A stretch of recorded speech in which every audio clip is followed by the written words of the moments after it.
j'espère que vous allez bien. On se retrouve aujourd'hui pour une nouvelle vidéo où on va parler de couture, mais pas comme d'habitude. Ça sera pas un podcast où je vais vous présenter des choses, mais je vais essayer de me présenter un petit peu plus et que vous en sachiez un peu plus sur moi en rapport à la couture. Alors, c'est pas quelque chose de nouveau en termes de vidéo. Je vais réaliser en fait ce qu'on appelle un tag couture. J'ai récupéré les questions sur différents tags qui ont été effectués et notamment sur celui de SB Création. SB Création, si tu passes par là, coucou, moi j'adore ce que tu fais. Et puis si vous la connaissez pas, je vous invite à aller voir sa chaîne, ses vidéos sont juste top. Donc il y a un certain nombre de questions, donc la vidéo je pense qu'elle sera assez longue. Je vais essayer pour autant d'être le plus concise dans mes réponses. Celles qui me connaissent savent que ça va être très compliqué. Alors moi j'ai toujours été fan des travaux manuels en tout genre. Quand j'étais petite je faisais des perles de rocaille, je faisais des petits crocodiles, des bracelets, des colliers, enfin bon voilà, tout ce qu'on peut faire avec des perles. J'ai fait de la pâte fimo, j'ai fait de la poterie, j'ai fait de la calligraphie, j'ai fait de la peinture, enfin bref, j'ai fait du découpage, collage, j'ai fabriqué des cartes, enfin tout ce que je pouvais faire de mes mains, j'essayais de le faire et j'ai toujours été fan de faire plein de choses de mes mains. Et c'est tout à fait naturellement que je me suis, à l'âge de 13-14 ans, intéressée à la couture.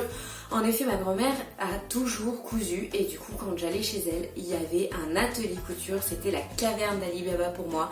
J'allais toujours farfouiller les choses dans son atelier et puis ça m'a toujours attirée quoi. Donc ça a été à l'âge de 13-14 ans que j'ai commencé à coudre.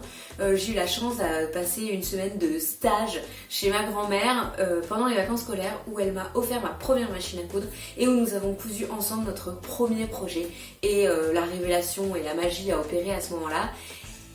Et depuis, j'ai arrêté bien sûr parce que étant étudiante j'avais pas du temps pour ça, j'ai pas consacré du temps à la couture, mais c'est toujours resté dans un coin de ma tête et depuis que je m'y suis remise, c'est l'amour fou.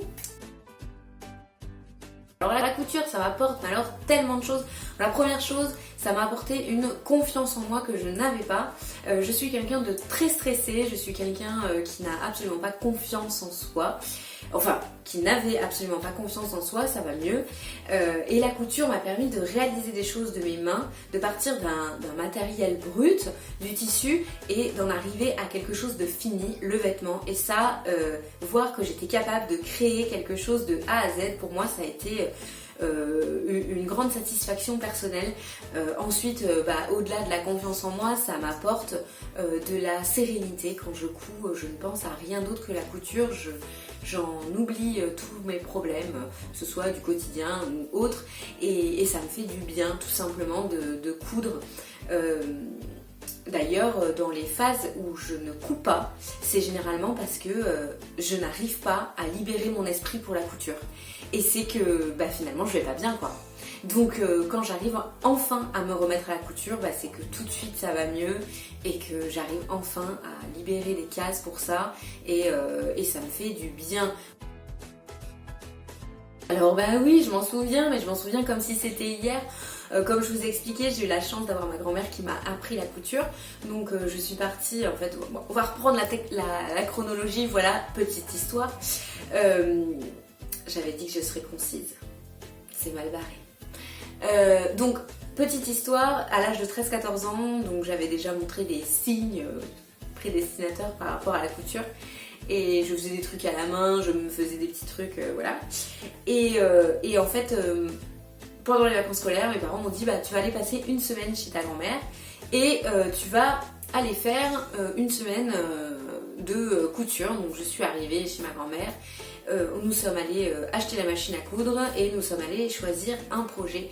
Et pour aller choisir un projet, nous sommes passés devant des magasins de vêtements, notamment un magasin, et d'ailleurs je crois que j'en souviendrai toute ma vie, qui vendait des marques de luxe style Jean-Paul Gaultier et j'en passe. Bon bref, je vous dis Jean-Paul Gaultier parce que en vitrine, je la vois encore, il y avait cette magnifique robe Jean-Paul Gaultier qui était en jean.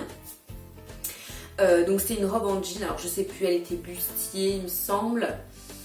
Oui, c'est ça. Donc elle était bustier et elle avait une jupe un peu cercle.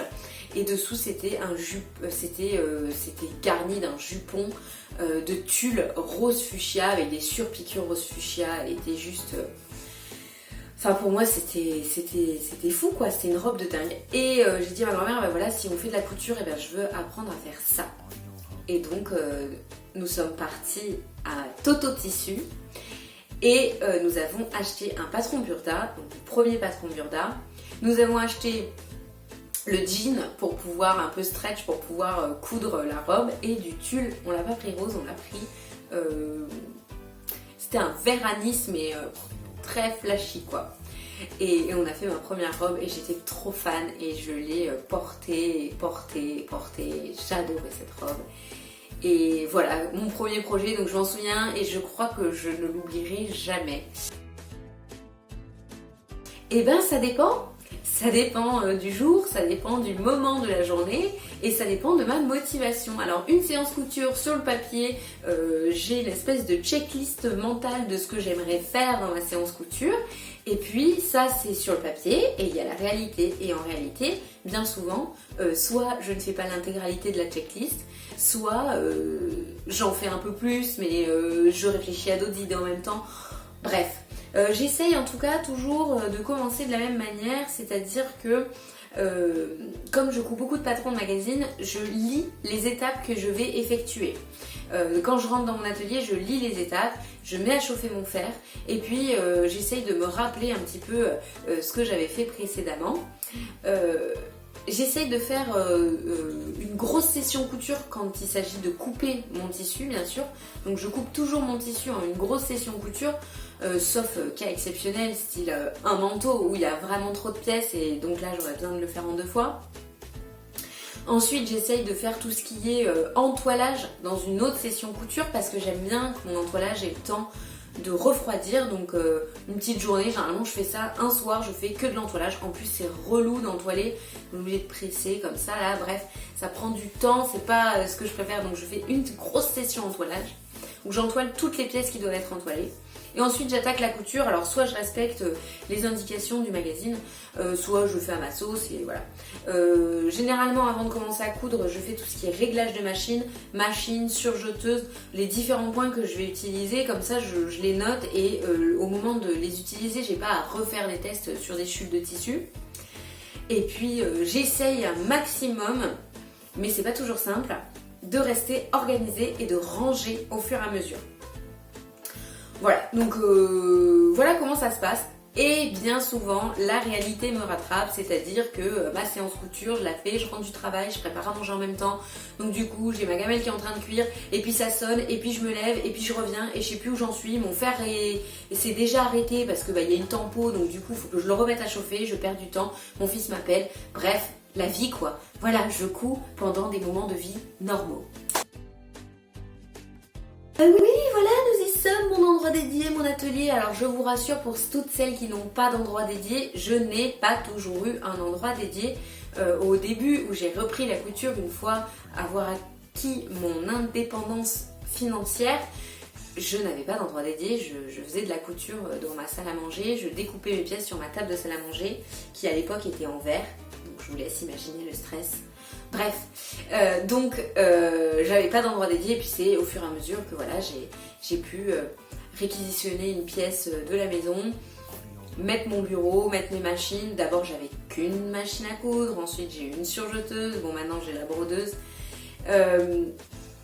Voilà, donc oui j'ai un espace dédié et si vous avez la possibilité c'est super. Si vous n'avez pas la possibilité, il y a plein d'autres solutions qui existent. Pour pouvoir coudre sans endroit dédié et surtout ce n'est pas une excuse pour ne pas coudre parce qu'il y a plein de filles qui font des choses formidables et qui n'ont pas d'endroit dédié.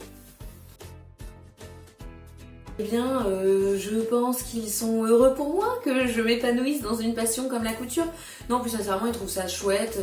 J'ai pas mal de compliments de mon entourage sur ce que je fais.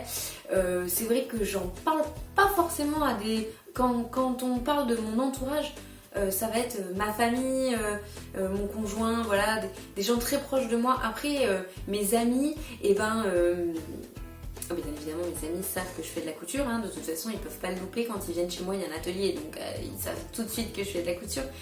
Mais voilà, par exemple mes collègues de travail, ça va être moins systématique que je le crie sur les toits.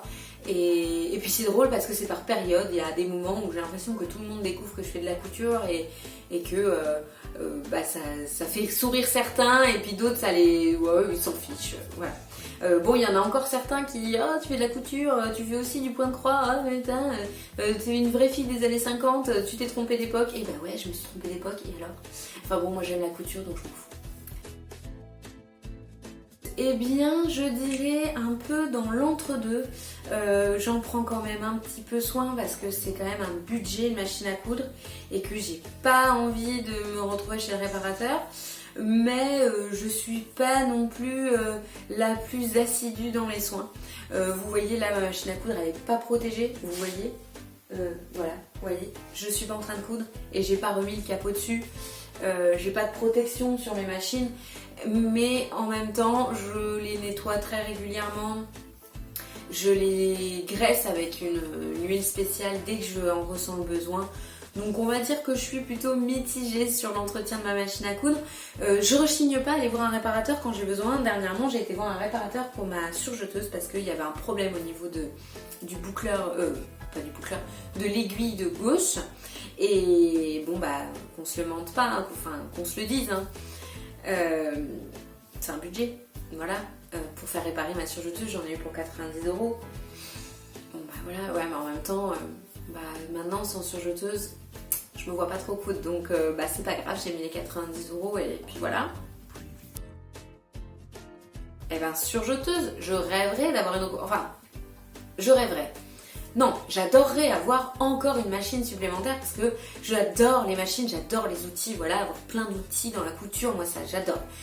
Mais il faut être objectif, j'en ai pas nécessairement l'utilité. Une recouvreuse, alors pour celles qui savent pas, une surjeteuse c'est ce qui va permettre de surjeter un vêtement. Waouh, mais qu'est-ce que c'est que surjeter un vêtement? Ça va réaliser le point de finition sur les vêtements. Alors sur un vêtement en chaîne et trame, ça va permettre d'éviter que le tissu s'effiloche. Et sur des tissus extensibles comme le jersey, la maille, tout ça, l'interlock, eh bien on va pouvoir coudre, assembler et surjeter en même temps parce que nous avons la possibilité de mettre 2 aiguilles et 4 bobines de fil. Voilà. Et une recouvreuse, qu'est-ce que ça fait la recouvreuse? Ça a à peu près le même point. Visuellement, on a l'impression que c'est un point de surjeteuse, sauf que ça va permettre de faire tout ce qui est point de recouvrement. Donc tout ce qui est les ourlets en bas des t-shirts. Sur les sweats, on retrouve parfois au niveau du V, de l'encolure, un espèce de une croix comme ça là qui vient sur le V. Bon ça généralement c'est fait à la recouvreuse. Dans le commerce, hein, je vous parle. Voilà, on va faire ce genre de choses. Pour moi, l'utilité, elle y serait si j'étais vraiment tout le temps en train de coudre du jersey. C'est pas le cas et je trouve des solutions. Je couds avec ma surjeteuse et je fais quelques finitions à la machine à coudre. J'ai réussi à trouver des palliatifs sur la machine à coudre de points qui font aussi de la décoration et qui peuvent pallier au manque de recouvreuse. D'ailleurs, j'ai racheté une autre machine, j'ai acheté une brodeuse. Vous voyez, j'ai préféré acheter une brodeuse plutôt qu'une recouvreuse parce que pour moi, la recouvreuse, elle est vraiment très spécifique. Je me trompe, hein, peut-être d'ailleurs, si vous avez une recouvreuse et que vous en vantez les mérites, n'hésitez pas à commenter et à dire que je me trompe et que non, c'est génial d'avoir une recouvreuse. Enfin, j'ai préféré avoir une brodeuse, voilà. En termes d'investissement, c'était pas ma priorité, la recouvreuse.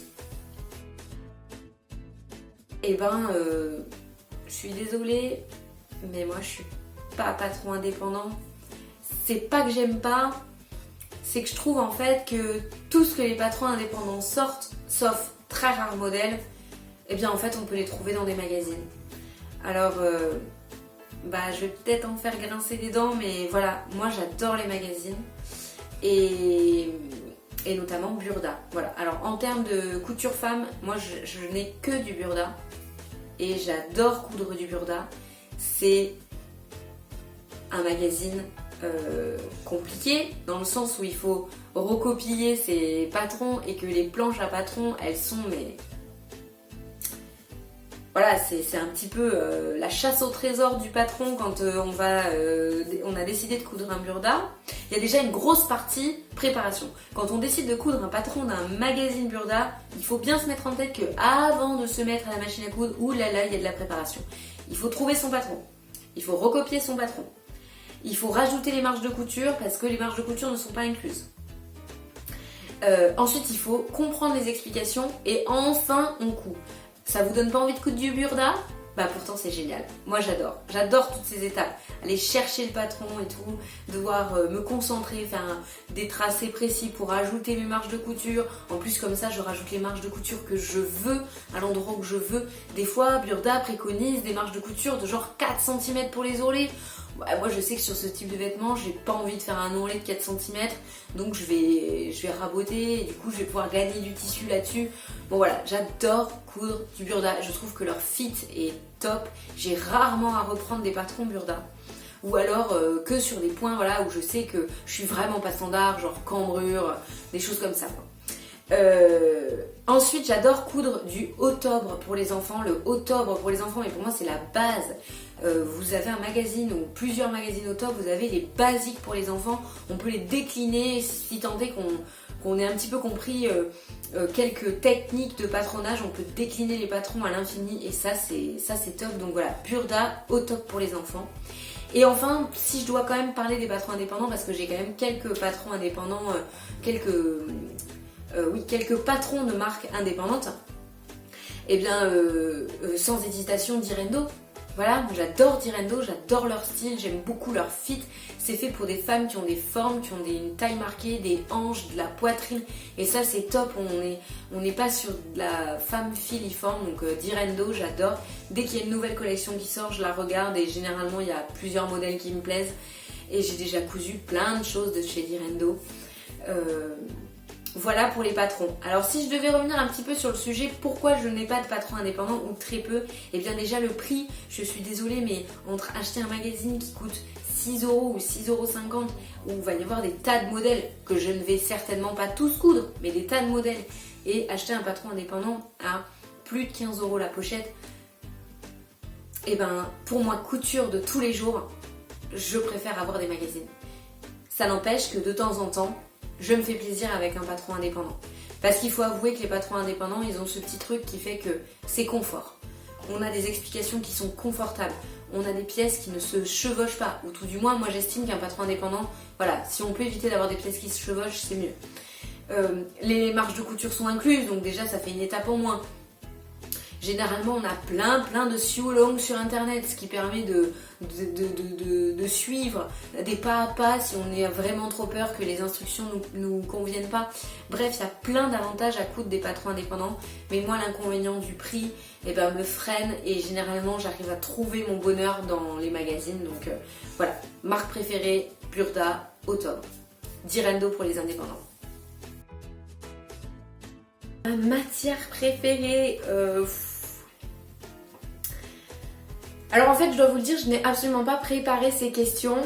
Je réponds hyper spontanément, hein. Je les connais les questions puisque j'ai déjà vu des tas de coutures, mais c'est vrai que j'ai jamais trop réfléchi à mes réponses.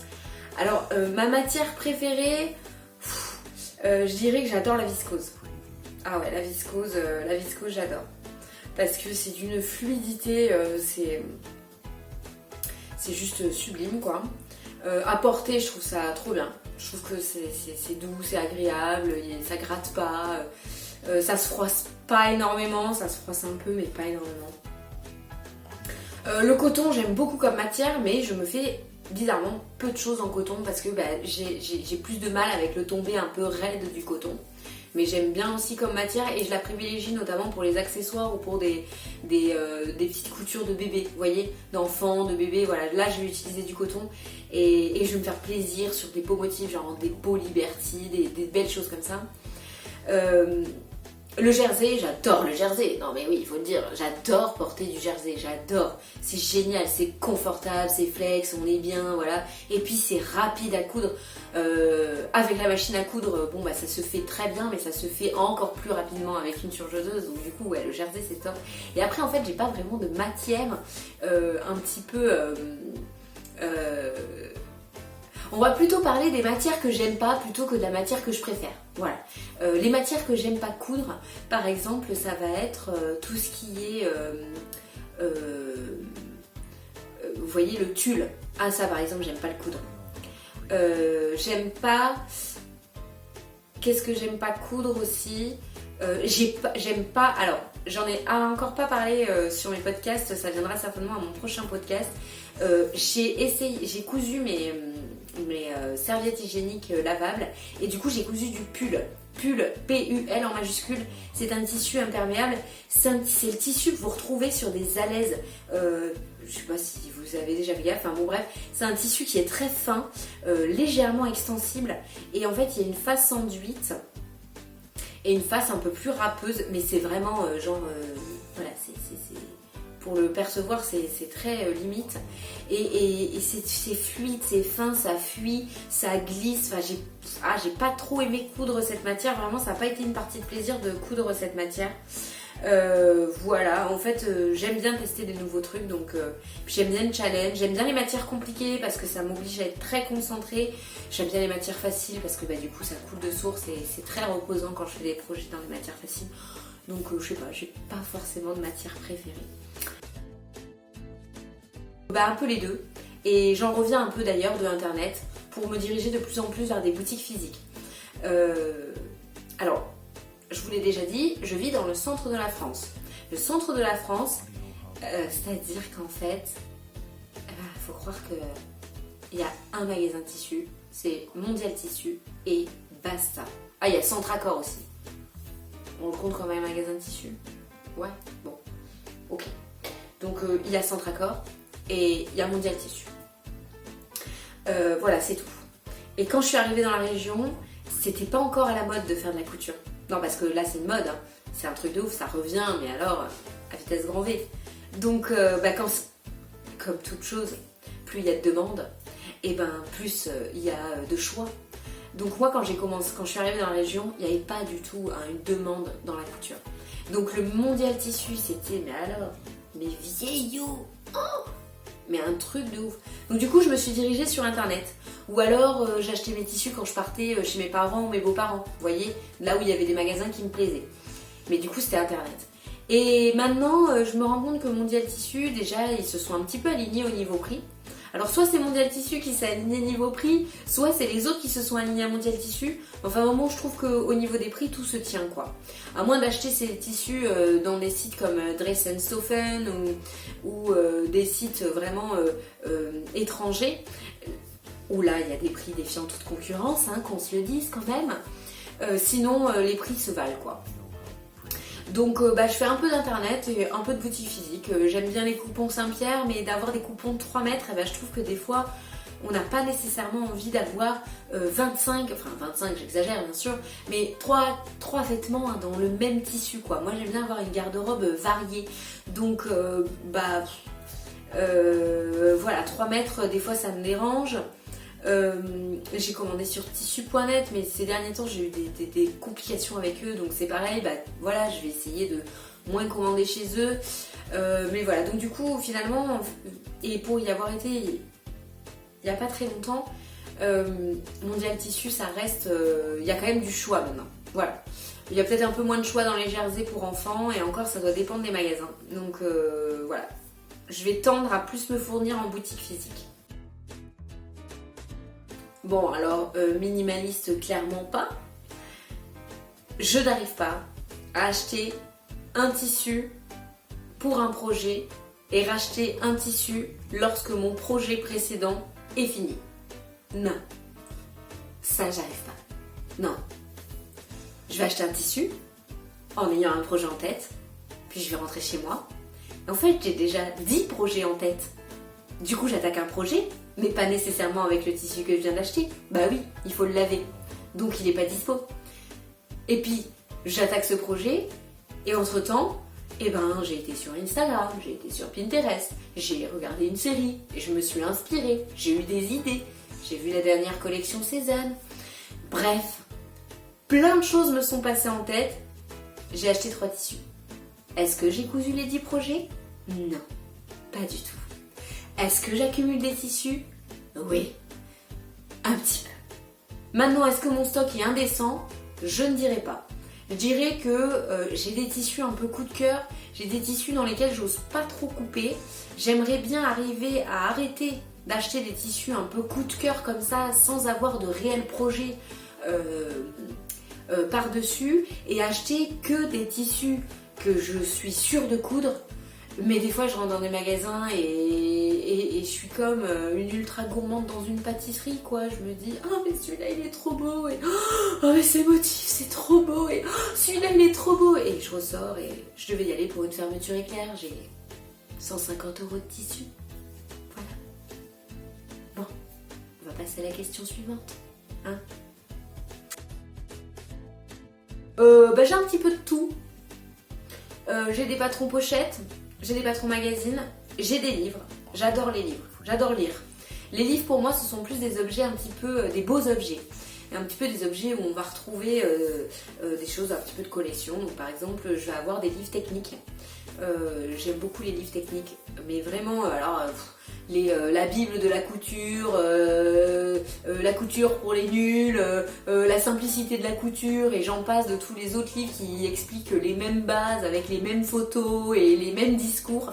Bon bah ça j'en ai un. Mais après derrière j'aime beaucoup les livres qui vont parler de techniques vraiment précises. Par exemple j'ai un livre sur les finitions haute couture. Ce livre je l'adore. Dedans on a plein de styles de finition, et en plus on a des pas à pas pour réaliser les finitions, et ça c'est top. Je vais avoir des livres de patrons, par exemple j'ai le livre d'Ayam Pattern qui est vraiment bien. Je crois que j'ai pas encore cousu de patron dedans, mais je le trouve très inspirant parce qu'en plus il y a une espèce de lookbook où ils associent les tenues, et du coup c'est très inspirant. Mais c'est vrai que j'ai tendance à plus me diriger vers les magazines, c'est facile à feuilleter, et puis en fait je lis que des magazines de couture, donc voilà. Alors mes patrons, généralement comment ça se passe? J'ai une idée d'un vêtement en tête, parce que j'ai vu une inspiration, quelle qu'elle soit, j'ai vu un post, j'ai vu une image Pinterest, j'ai vu... ça m'est déjà arrivé, on regarde une série avec mon conjoint, puis d'un coup je fais stop, pause, vite, reviens en arrière, attends, non, là c'est flou, attends. Il me dit mais qu'est-ce que tu fais? Et je me lève et je prends en photo mon écran. Je vais prendre en photo ma télé pour avoir l'image d'inspiration, parce que c'est le haut que la personne, des fois en deuxième plan, porte qui m'intéresse, ou... Oui, je sais. J'ai des gros problèmes. J'en ai conscience. Voilà, je me soigne. Non, bon bah voilà, donc du coup, voilà comment vient l'idée du patron, parce que je vais trouver une inspiration, et après derrière je vais chercher dans ma patron tech s'il y a une correspondance avec cette inspiration. Et une fois que j'ai cherché dans ma patron tech, je vais aller voir dans mon stock de tissus si j'ai un tissu qui pourrait matcher avec le patron dans l'esprit que je m'étais fait du vêtement. Donc voilà comment se déroule la démarche. Si j'ai pas le patron et que je trouve un patron à acheter, généralement je l'achète. Voilà. Et si j'ai pas le tissu et que je trouve un tissu dans mon budget et que voilà, généralement je l'achète aussi, et voilà. Et comme ça, on s'embête pas et je fais ce que je veux. Ça dépend. Je ne suis pas de celles qui ont zéro chute. Clairement, non. Alors mes chutes, quand je couds, je mets mes chutes dans des poches plastiques style de congélation et je les range dans une boîte. Et cette boîte, elle est dans l'armoire de la pièce de couture. Et après, j'oublie cette boîte. Et cette boîte n'existe plus. Non? Mes chutes existent quand même? Ouais. Non, de temps en temps, je vais voir. Alors, soit je les utilise pour des petits projets d'enfants, si ça me correspond dans les coloris. Alors, c'est un peu compliqué parce que moi, j'ai un petit garçon et du coup, je coupe peu de couleurs neutres en fait. Et du coup, pour arriver à recycler mes tissus pour un petit garçon, c'est vite compliqué. Vous comprendrez que la viscose pour un petit garçon, c'est pas l'idéal quoi. Voilà. On a connu des matières plus confortables pour un petit garçon. Du coup voilà, j'essaye de les mettre de côté, j'essaye de les réutiliser, mais comme j'ai du mal à refaire un vêtement dans un tissu, bon voilà. Donc j'ai plein de chutes et voilà, je les accumule. Je me dis un jour, si j'ai une fille, peut-être un jour je les utiliserai. Peut-être. Voilà. Non. Voilà. Je vous explique. Bon, une diète d'achat. Bah oui, une diète d'achat, oui. Parce que, comme tout le monde, il y a des mois où on peut et des mois où on peut pas. Donc, par la force des choses, on est à la diète d'achat, quoi. C'est évident.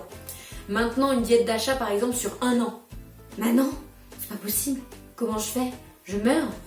Non, je n'y arriverai pas. Je pense que déjà, mon budget couture est très faible.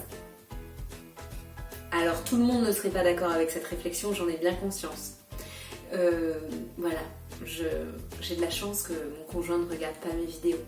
Sinon, il rigolerait à ce moment-là.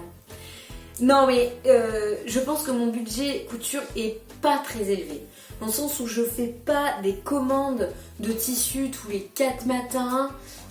J'essaye au plus d'utiliser mon tissu que j'ai déjà dans mon stock.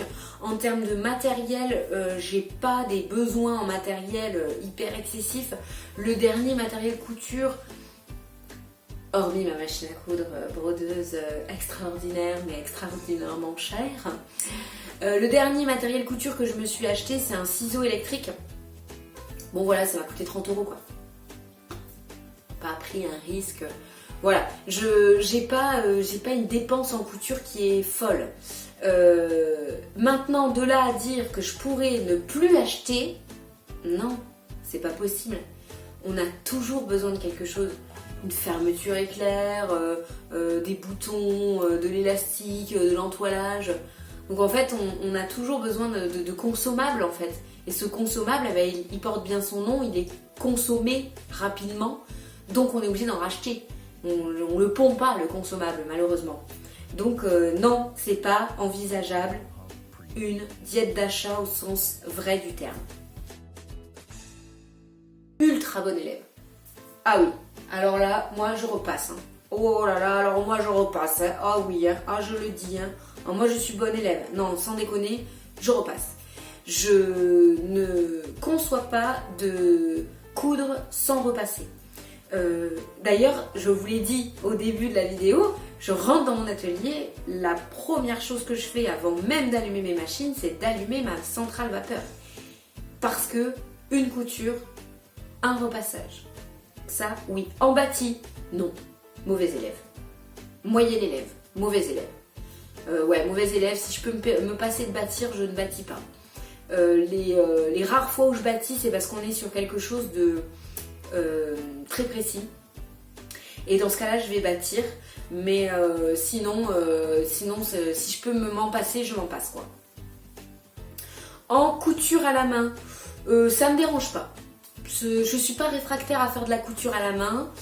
Donc on va dire que je suis pas ultra bonne élève dans le sens où je peux encore m'améliorer en couture à la main. Je serais par exemple incapable de monter un vêtement à la main. Je connais des gens qui font ça. Oui. Je connais des gens qui font leurs vêtements, enfin en tout cas les vêtements, les déguisements de leurs enfants entièrement en couture à la main. Respect. Non, mais la couture à la main, si je dois en faire, j'en fais. Je suis pas réfractaire à un ourlet invisible. D'ailleurs, je vais préférer faire un ourlet invisible que d'avoir la flemme, faire un ourlet à la machine à coudre et potentiellement me dire merde, mon projet en fait il est avec un ourlet invisible, ça aurait été tellement mieux. Donc voilà. Eh bien, un petit Graal. Une gralette. Un petit Graal. Le jean, voilà, donc j'ai tout le nécessaire. J'ai le patron, le Ginger Jeans, j'ai le tissu du jean, j'ai la mercerie, j'ai même acheté des rivets, j'ai tout le nécessaire. Il ne me manque juste que à passer le cap. Et là, j'avoue que j'ai un peu peur. J'ai un peu peur parce que, alors, les techniques de couture déjà, mais je sais qu'il y a plein de sioulongs sur internet, donc voilà, je m'inquiète pas trop pour ça. J'ai peur pour l'ajustement.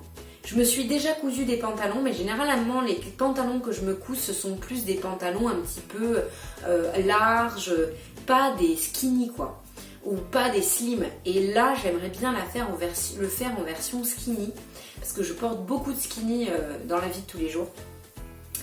Et mes jeans, je les adore. Je porte des Levi's qui me vont très bien. Et du coup, me coudre un jean, pour moi, c'est... Je suis difficile dans les jeans, donc je n'accepterai pas de porter quelque chose qui n'est pas parfaitement ajusté pour ma taille. Donc déjà, ça c'est le premier Graal. Et enfin, la dernière chose que je n'ai jamais osé coudre et que j'adorerais essayer, mais vraiment je me sens pas prête et je me lancerai pas tout de suite, c'est la lingerie. Je trouve que les personnes qui font leurs propres sous-vêtements, je trouve ça, mais alors, fabuleux. Ça me laisse vraiment rêveuse. Parce qu'une fois qu'on fait sa propre lingerie, ah ben voilà, on est complètement autonome quoi. On peut quasiment s'habiller des pieds à la tête nous-mêmes. Et ça, c'est fou. Ça, c'est... Pour moi, c'est le Graal, voilà, c'est la lingerie. Oui, j'ai déjà patronné. Alors j'ai patronné parce que j'ai eu la chance de rencontrer une personne qui était professionnelle de la couture et qui pendant un temps m'a aidé à progresser en couture. Et donc ensemble on a patronné un manteau. Donc on l'a patronné avec la technique du moulage. Donc elle avait un mannequin, un stockman. Donc un stockman, c'est un mannequin qui a une taille prédéfinie mais qui n'est pas réglable, sur lequel on va pouvoir venir positionner du bolduc. Donc du bolduc, c'est du... c'est pas les trucs à papier cadeau, hein. C'est une espèce de ruban mais spécial pour marquer sur les mannequins. On vient dessiner les différents... en fait, on vient dessiner notre vêtement en bolduc et les différents endroits où il y aura des coutures. Et après, on patronne, on vient relever nos marquages avec du tissu de toile. Et une fois qu'on a relevé nos marquages, on vient le décalquer. Donc du tissu, on décalque sur du papier. Après, on fait la gradation pour l'amener à notre taille. Après, on fait le premier essayage. Après, on fait les ajustements. Après, donc on est sur de la toile encore, hein. Après, on modifie nos ajustements sur le patron, on fait une deuxième toile, un deuxième essayage. On effectue les derniers ajustements si on peut. Sinon, en fait, on recommence le processus jusqu'à ce qu'on arrive à quelque chose qui nous convienne. Et dans ce cas-là, on va venir couper notre tissu définitif. C'est un travail qui, pour moi, m'avait semblé extrêmement lourd. Donc ça, j'ai fait sur une technique de moulage. Je l'ai fait pour un manteau, je vous ai dit, mais je l'ai aussi fait pour une robe. Et ensuite, j'ai patronné, moi à mon niveau, après derrière, parce que ça, clairement, je me sens pas de le refaire toute seule. J'ai patronné mon patron de jupe de base, grâce à des tutos sur internet, voilà. Et je me suis fait mon patron de jupe crayon. Je ne porte jamais de jupe crayon, voilà. Mais je me suis fait un patron de jupe crayon. Bon, écoutez, voilà, je me suis fait ça. Et en fait, maintenant, je patronne pas des trucs entiers. Par exemple, là, je suis capable de modifier une manche. Voilà, une manche, elle est serrée, je veux l'évaser, je vais être capable de la modifier. Je vais être capable de faire les ajustements petite poitrine, grande poitrine. Bon, bah moi, ça va être plus ajustement forte poitrine, mais voilà, je vais faire des petits trucs comme ça, quoi. Est-ce que c'est vraiment du patronage? Je sais pas. Pour moi, c'est plus des ajustements que du patronage. Mais j'ai déjà patronné et c'est super de pouvoir partir d'une idée vraiment d'un croquis papier à notre vêtement. Maintenant, voilà, moi ça reste de la couture loisir et je préfère utiliser des patrons tout faits, c'est moins prise de tête. Top maintenant, l'ouvrage dont je suis la plus fière, c'est le manteau que j'ai réalisé pour cet hiver parce que je le porte tous les jours et je pense que c'est ma couture la plus rentabilisée, donc j'en suis super fière. Mais en règle générale, les coutures qui me rendent les plus fières, ce sont les coutures que je crée pour des occasions spéciales. Et je pense notamment à la robe que je me suis faite pour le mariage de ma tante qui m'avait choisi comme témoin. Et cette robe, j'y ai mis tout mon cœur et j'ai adoré la porter. Et elle est dans mon armoire, je rentre plus dedans, c'est pas grave. Elle est là, elle est dans mon armoire et voilà, je l'adore cette robe, ça me rappelle un super moment. Donc elle me rend très très fière aussi cette robe. Et bien à l'inverse, mon pire boulet, eh bien je ne l'ai pas ici. J'avais 17 ou 18 ans et j'ai décidé de me faire une blouse avec une espèce d'encolure tunisienne qui devait être brodée tout le long comme ça. C'était un patron, il me semble, Mode et Travaux ou... Ouais, ça devait être un Mode et Travaux et vous savez dans les Modes et Travaux, mais les magazines mensuels, hein, il y a souvent des patrons et donc... Oh là là, ça avait tellement été une galère cette blouse. Je me rappelle, je vivais encore chez mes parents. Donc j'avais coupé un tissu, en plus j'avais choisi un espèce de tissu bleu, une viscose un peu peau de pêche, vous voyez la facilité quoi, voilà. Et je l'avais coupé, il y avait un empiècement carré, enfin je me rendais absolument pas compte des points techniques de cette blouse, ça me semblait facile, d'ailleurs il me semble que Modes et Travaux l'annonçait comme facile alors que pas du tout, il y avait une espèce d'empiècement carré, voilà, avec un col ici à découper, un machin. Bref, je ne l'ai jamais finie, elle est dans une poche plastique chez mes parents, je pense que quand je retomberai dessus le jour où je ferai du rangement, ça me fera vraiment sourire parce que ça on peut dire que c'est mon plus gros raté. Eh bien, je couds beaucoup de hauts. Je couds beaucoup de hauts, alors des blouses, des tops, des t-shirts, des pulls, voilà. Ça c'est la pièce que je vais beaucoup coudre. Même pour mon fils, je vais coudre pas mal de sweats, de t-shirts, de choses comme ça. Donc je couds beaucoup de hauts. Et j'aimerais en fait équilibrer un petit peu plus mes coutures pour arriver à tendre à faire ma garde-robe. Je couds essentiellement pour moi. Et j'essaye de coudre un petit peu pour les autres. J'ai déjà cousu pour ma maman, je lui ai fait un haut. Voilà. Je couds bien évidemment pour mon fils. Je n'ai pas encore cousu pour mon conjoint, mais j'ai un bon projet pour lui et du coup j'espère que ça va le faire parce que je sais qu'il sera critique dans la réalisation et qu'il voudra que ça lui tombe parfaitement bien. Donc voilà. Je couds plus pour moi que pour les autres parce que pour moi je suis finalement un peu moins exigeante. Je m'en fiche si des fois sur certains projets j'ai dû tellement reprendre le projet que c'est pas hyper beau à l'intérieur. Alors que quand je couds pour les autres, j'aime que tout soit parfait, qu'on ait le sentiment que c'est un vêtement sorti du commerce. Donc c'est pour ça que j'ai plus de mal à coudre pour les autres, ça me demande beaucoup plus d'efforts. Je fais les magasins pour acheter, j'achète encore là par exemple, vous voyez, je suis habillée quasiment que en vêtements du commerce. Ça c'est un pull de chez Desigual, je porte un jean Levi's. La seule chose qui est faite main, c'est mon châle et d'ailleurs j'en profite pour vous le présenter, ce n'est pas moi qui l'ai fait, c'est ma maman. Voilà, c'est un châle, il est issu du livre... d'un livre de châles qu'on lui a offert à Noël, voilà. Il y a plein de châles en dentelle. Voilà, il est super sympa. Je vais lui demander des informations sur ce châle et puis je vous mettrai tout ça en barre d'infos. Voilà. Alors ma maman, elle s'est remise beaucoup au tricot avec la naissance de mon fils. Et puis elle lui a fait plein de choses. Et puis à un moment donné, je lui ai dit c'est bien, maintenant fais pour d'autres gens qu'Antonin, parce qu'il a plein de pulls en fait. Et du coup je lui ai dit tu devrais faire pour toi, tu devrais faire pour nous. Donc elle m'a fait des pulls et là elle fait des châles, donc moi j'adore, ça me fait quelque chose au cou, donc voilà. Il me semble que là c'est un écheveau où il y a de la soie. Voilà, c'est tout ce que je peux vous dire. Et il y a des nuances de bleu, de violet, voilà, c'est un écheveau que j'avais choisi moi, alors je vous mettrai toutes les infos, bref. D'ailleurs, est-ce que ça vous intéresserait que je vous présente justement les choses que ma mère me fait.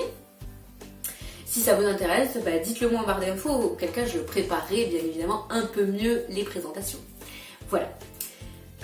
Du coup, on revient à la question, est-ce que tu fais encore les magasins pour acheter ou juste pour attraper des idées? Eh bien, j'achète dans les magasins, j'aime beaucoup faire les magasins, j'aime beaucoup essayer tout ça, ça fait partie des journées que j'aime faire entre filles, donc je fais encore beaucoup les magasins. Et des fois, et parfois, j'essaye d'acheter dans les magasins des choses que soit il y a une originalité que je n'arriverai pas à reproduire, soit vraiment la coupe est top et je trouve que là ça me tombe nickel.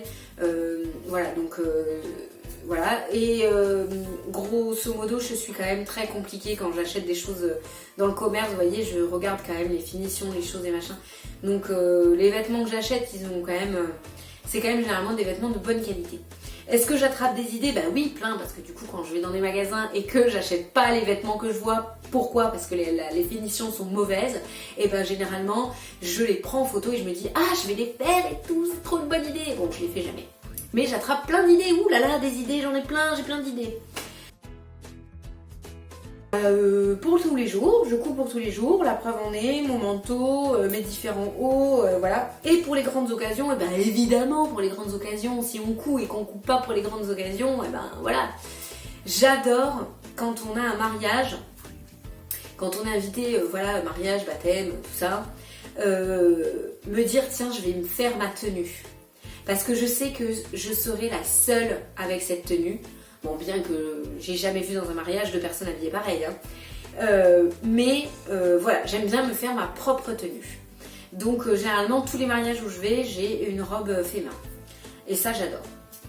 Et puis pour tous les jours, parce que voilà, on n'a pas des mariages tous les jours quoi. J'aimerais bien avoir des grandes occasions tous les jours. Super soirée, des cocktails et tout. Eh ben non. Donc du coup je couds pour tous les jours. Donc je ne me passerai plus de mon Fiskars, de mon coupe-fil. Donc voilà, moi pour moi ça c'était un gadget. Quand je voyais d'autres filles qui avaient un coupe-fil, je me disais ouais, pour un coupe-fil, un ciseau, ça coupe les fils quoi. Eh ben je ne m'en passerai plus, je l'ai acheté et franchement ça a été un super investissement. Parce que c'est top quoi, pour couper les fils, c'est juste hyper bien pensé quoi. Donc ça je m'en passerai plus. D'ailleurs vous voyez j'ai même, attention, moment astuce, j'ai même mis une ficelle, comme ça je le mets autour de mon cou, parce que j'ai tendance à toujours, il est toujours jamais là, donc du coup comme ça il s'échappe plus, et j'ai un truc à couper, tac tac. Il est à portée de main, donc ça c'est vraiment l'outil dont je ne me passerai plus. Après je peux vous parler de plein d'autres choses. Je peux vous parler par exemple de mes règles. Ça voilà, les règles comme ça graduées, c'est quelque chose pareil. J'ai tardé à investir pour avoir des règles comme ça, donc j'en ai une petite. Donc ça c'est une Clover. Mais j'ai aussi une grande règle à patchwork. Je la trouve moins pratique, mais quand on trace des grands projets, c'est nécessaire. Donc je m'en passerai plus. Pour tracer les ourlets et tout, je trouve ça ouf. Elle est trop bien. Donc j'ai plein d'autres petits outils qui me paraissent chouettes à avoir en couture. Et n'hésitez pas d'ailleurs à me dire si vous voulez une vidéo spécifique sur mes outils de couture et ce que j'utilise au quotidien et en fait ce que j'estime être mes indispensables. Ça pourrait être intéressant. Si vous voulez que j'en fasse une, faut pas hésiter à me le dire. Je sais pas, parce qu'en fait je vous en raconte tout le temps des anecdotes couturesques. Dès que je fais un podcast, j'ai une anecdote couturesque. J'en ai plein. Donc je vous invite à regarder mes podcasts. Voilà, vous aurez plein d'anecdotes couturesques. La dernière en date, allez, on va parler de la dernière en date. Donc je vous en ai parlé tout à l'heure, j'ai cousu mes serviettes hygiéniques lavables. Donc ça a la forme d'une serviette hygiénique, voilà, et des rabats sur le côté comme ça qui viennent se clipser pour maintenir la serviette hygiénique sur la culotte. Alors, Quand on coud une serviette hygiénique, un petit peu comme quand on coud n'importe quoi d'ailleurs, on coud les tissus endroit contre les tissus endroit contre endroit. Et pour la serviette hygiénique, il faut à l'intérieur mettre un insert.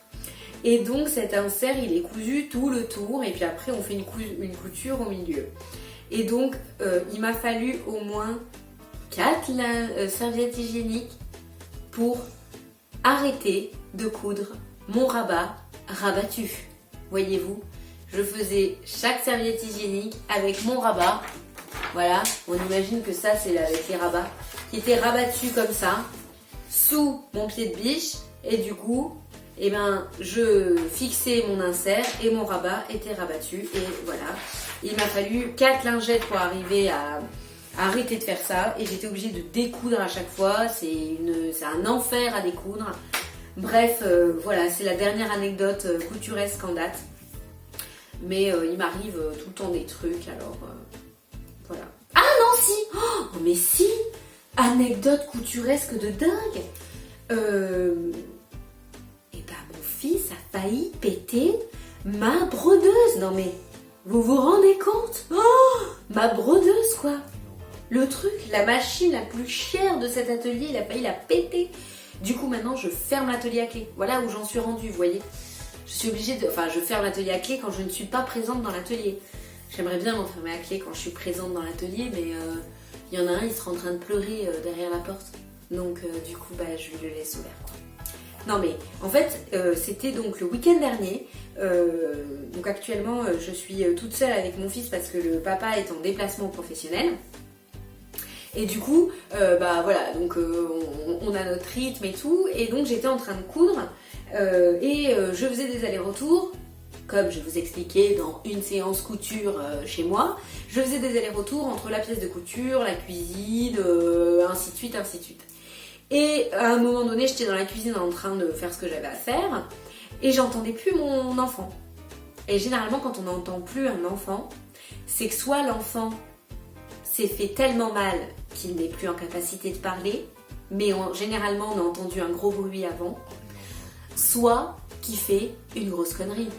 Donc là, je vous le dis avec le sourire, donc c'est qu'il a fait une grosse connerie, il s'est évidemment pas tué.